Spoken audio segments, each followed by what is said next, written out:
Hello guys, good morning. So it's Wednesday today, and I decided to share with you guys the normal, the normal, ano ba talaga? So the typical questions that we receive as a twin parents every time we go out from the house. So these questions are everywhere, like SM, parks, everywhere actually, everywhere. So, hindi na ako patumpik-tumpik pa. I'm gonna start with the very, very typical questions. Number one, are they twins? So, lagi naming nare-receive tong tanong na to. Kambal ba sila? So, kahit si Papang, natutunan na din niya yung Tagalog ng twins, which is kambal. Kasi every time talaga guys, na saan kami pupunta, lalo na kapag nakaupo sila sa double stroller nila, ang daming nagtatanong na kung kambal ba sila. So, obviously yes, they are twins. Tapos, kasi minsan kapag nalabas talaga kami, ang daming nagtatanong. Same questions, minsan ibang questions, alam mo yun. So, number one talagang tanong is, are they twins? And then, followed by second questions, are they boy or a girl? So, hindi naman kasi din halata talaga sa babies namin kung boy or girl siya kasi yung hair nila hindi pa ganun ka kapal. Buti na nga lang, may earrings na sila and they can easily distinguish kung babae or lalaki ang aming kambal. Kasi nung wala, talagang laging tanong is kung babae ba or lalaki.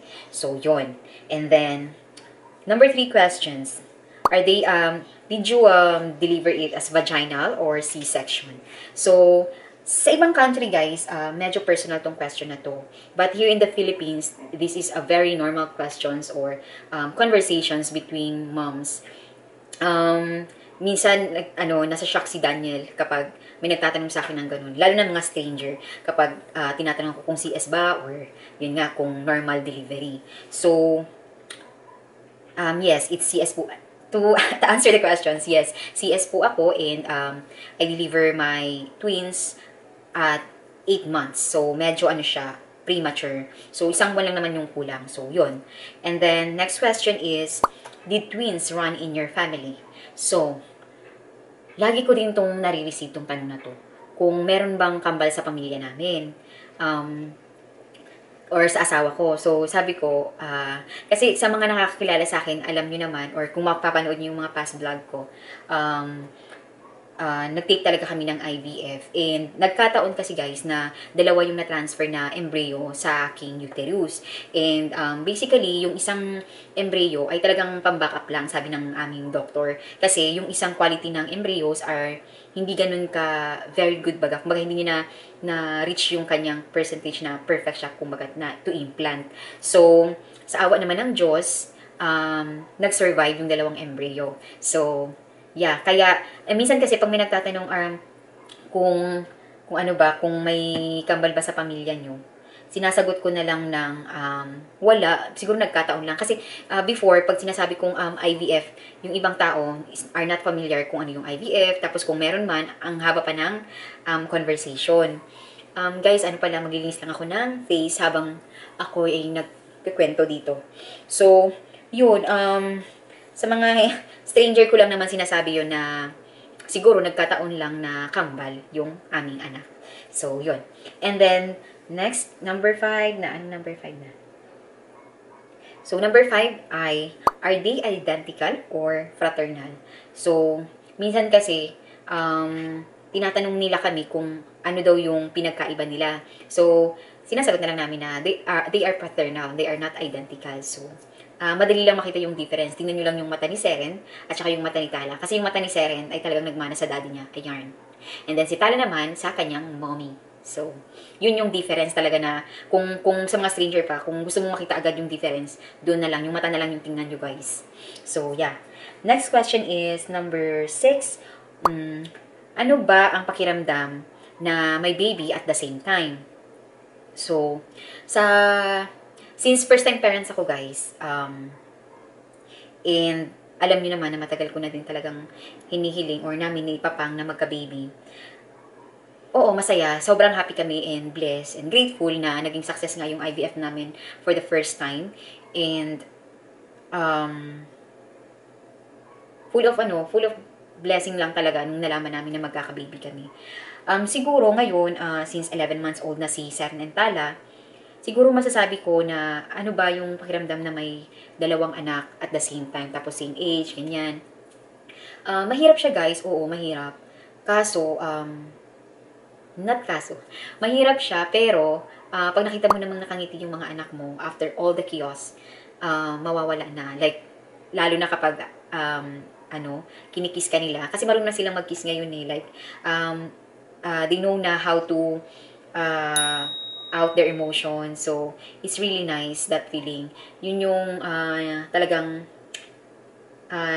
nasisiyahan ako kapag after all the sleepless nights, or pag minsan sobrang ubos na yung patience ko, pag kinis na ako ng mga baby ko, ayun, nawawala na, back to zero na naman. So, oo, mahirap talaga maging twin mom or twin parents. Pero, sulit naman kasi doble naman talaga yung happiness. So, yeah, yun. Next question, number 7 is, how did you choose their names? So, minsan kasi nagtatanong, anong pangalan ng anak niyo? Ano ibig sabihin nun, ganyan. So, basically, we choose the names of our twins. Si Twin A, which is si Seren, then Twin B, si Tala. So, Seren is a Welsh name, which is coming from her dad. Dahil Welsh naman si Papang, so naisip namin na ipagsama yung Filipino tsaka Welsh name. So, si Tala, Twin B, syempre Pinoy, Tala.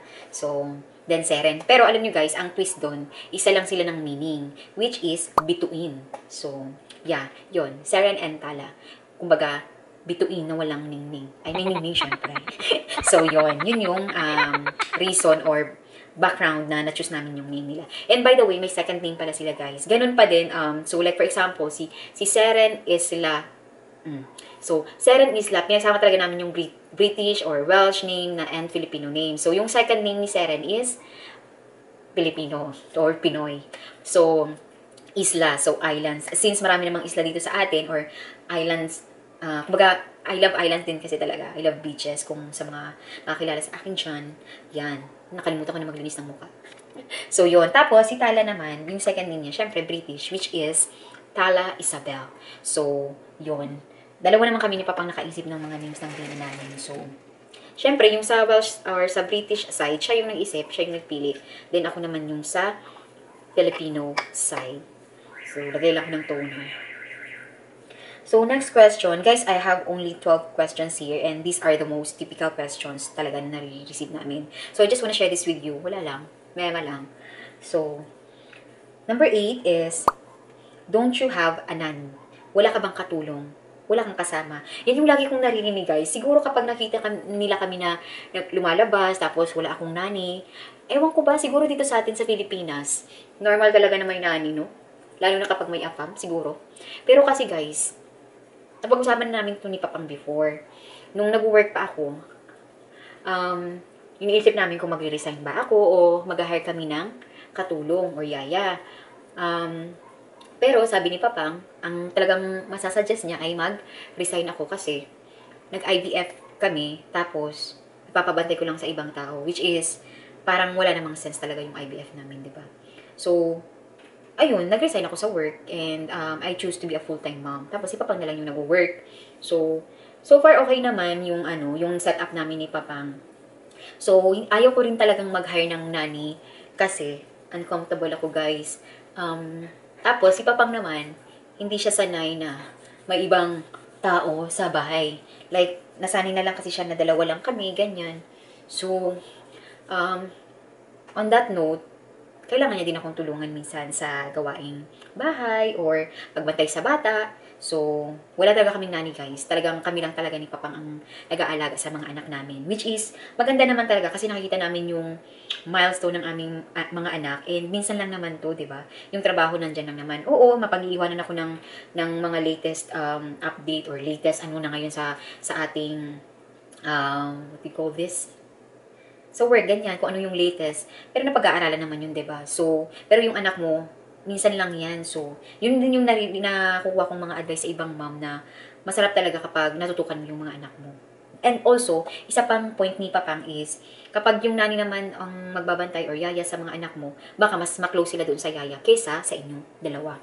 So, which is, out of respect naman doon sa mga ibang parents na nag-hire, okay lang, may kanya-kanya naman tayong option, di ba? So, or choice. Pero ito yung talagang mas preferred namin na kami yung babantay sa anak namin. So, yun. Number 9, how did you manage having a twins? I think same lang yung question dun sa number 6, yung what is like having 2 babies. Ulit-ulit na ako. So, yun, yung how did you manage having a twins? Siguro, swerte ko lang din talaga kasi ang asawa ko, hands-on din siya sa kambal namin. So, minsan, kapag ako ay gising the whole night or madaling araw, kapag nagising yung mga bata, si daddy naman ang gising ng maaga kapag maaga sila magising kasi yung gising ng mga anak namin is 5 to 6. So, automatic na yan si Papang na siya na yung magbabantay kina Seren and Tala and ako naman ay babawi sa tulog kahit 1 oras lang. So, yun. Talagang, lang, kailangan nyo lang talaga ng support management. Charot. Kailangan yung mag-work as a team ng mag-asawa kasi kung wala talaga. Hindi kaya, guys. So, swerte pa din talaga ako na mas preferred talaga ni Papang na hands-on siya, ganyan, and mahaba ang kanyang PC. Mahaba ang kanyang patience, guys. So, yeah. So, next is, number 10 is, how do you handle sleep schedule with twins? So, yung nap ng mga anak namin, like, twice lang yung naps nila sa umaga. Sa umaga, isang nap, and then sa hapon, magnanap sila bago mag 4 p.m. Kasi, ang tulog nila sa gabi, guys, around 6 or 7. Pero ngayon, pinapractice ko na silang matulog ng 8 kasi, masyado na silang maaga gumigising eh. Although, natry namin naman yung 8, pero 6 pa din sila nagigising. But, we'll see. We'll get there. So, ayun. Tapos, guys, kapag, evening sleep nila, ang nagpapatulog kay Tala, ako, then si Seren, kay Papang. Magkahiwalay kami ng position, guys. So, si Papang hindi nasa sala, kami ni Tala nasa bedroom na nila. Si Tala sa akin kasi, mas, siya sa akin, yung dede ko baga. Mahilig siya ginagawa niyang pasibayo yung aking dibdib. So, si Seren, parang mas makadadi din talaga siya. Yun yung napansin namin so far, guys, ha. Si Tala, makamami, and si Seren, makadadi. So, yun lang naman yung aming sleep routine sa gabi. Yun lang yung pinaka-routine. Buti na lang talaga na walang arte yung asawa ko. Talagang tinutulungan niya ako baga. So, yun yung kanilang sleep routine. Or kami din as a parent. So, bonus na lang tong 2 question, guys. Okay? Did you have to buy 2 of everything for your twins? Kailangan ba daw namin bumili ng mga gamit doble para sa kanila? Depende yan, guys, kasi, like, for example, yung, nila? Kasi share na din sila ng mga damit, Share sila ng damit, ng socks, everything na sinusuot nila, share sila. Even the toys, mas preferred namin nag-share sila para they can also bond with each other. Siguro, darating din siguro yung point na kailangan naming bumili na separately for them, like for siguro yung mga gamit sa schools, or bedroom, ganyan, or bed. So, sa ngayon, most of the possessive that they have, share sila, guys. Possession pala. Or naman. So, lahat ng gamit nila, share sila, guys. Yun talaga. And syempre, kailangan din namin magtipid kasi yun naman talaga ang isa sa mga reason, di ba? So, yeah. And then, last is, how do you deal with attention and questions from strangers when you're out with your twins? So, paano ko daw nadidili yung mga attention na nakukuha namin sa ibang tao or sa strangers actually kapag lalabas kami kasama ang kambal?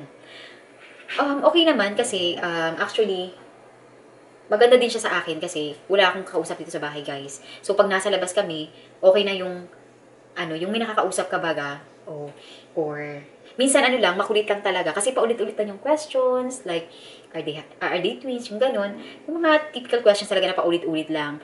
And, minsan, siguro, minsan attention, minsan siguro too much na, like, minsan kailangan mo ng privacy, minsan pag wala ka sa mood, ayaw mong pakargahin yung baby mo. Minsan kasi si Daniel pinapakarga niya sa ibang tao. Sabi ko, huwag mong pakarga. 'Di ba? Kasi, ewan ko ba. So, yun lang naman, too much siguro attention talaga kapag kasama namin sila kambal. Wala naman kaming choice, diba? Lagi talaga namin silang kasama.